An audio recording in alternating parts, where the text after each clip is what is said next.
PM किसान योजनेचा 21वा हप्ता 19 नोव्हेंबरला मिळणार. केंद्र सरकारच्या प्रधानमंत्री किसान सन्मान निधी योजनेअंतर्गत 21वा हप्ता येत्या बुधवारी 19 नोव्हेंबर रोजी धाराशिव जिल्ह्यातील शेतकऱ्यांच्या खात्यावर जमा होणार आहे. या 21व्या हप्त्यात प्रत्येक पात्र शेतकऱ्याच्या खात्यात 2000 रुपयांची रक्कम जमा केली जाईल.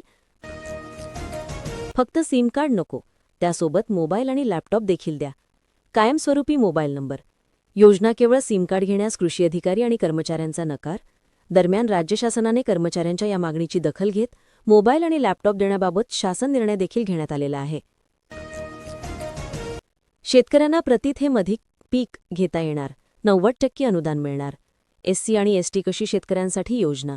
अनुसूचित जाती आणि अनुसूचित जमाती प्रवर्गातील शेतकऱ्यांना या योजनेचा लाभ दिला जाणार आहे.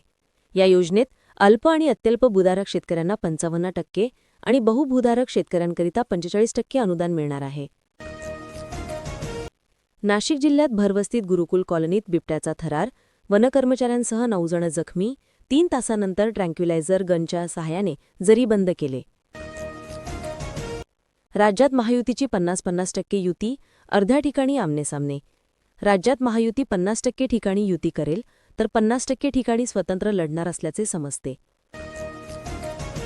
आराखडे झाले आता अंमलबजावणी. पोकरा योजनेत जालना जिल्ह्यातील 177 गावांचा समावेश. ग्रामकृषी संजीवनी समिती देणार नवीन दिशा. व्हॉट्सअॅपवर लग्नाचे आमंत्रण महागात. क्लिक करताच मोबाईल हॅक, काही सेकंदात खाते रिकामे. Come to wedding with family असा भावनिक आणि आकर्षक संदेश नागरिकांच्या मोबाईलवर येतो. त्यासोबत जोडलेली एक वेडिंग कार्ड या नावाने एपीके फाईल दिसायला अगदी साधी दिसते आणि तीच लग्नपत्रिका असल्याचे भासवत अनेकजण डाउनलोड करतात.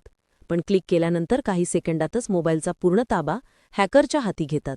मोबाईलमधील सर्व माहिती, फोटो, कॉन्टॅक्ट्स आणि बँकिंग ॲप्स आदींचे ओटीपी हॅकरच्या ताब्यात जातात. त्यानंतर बँक खाते रिकामे होण्याचे प्रकार घडत आहेत.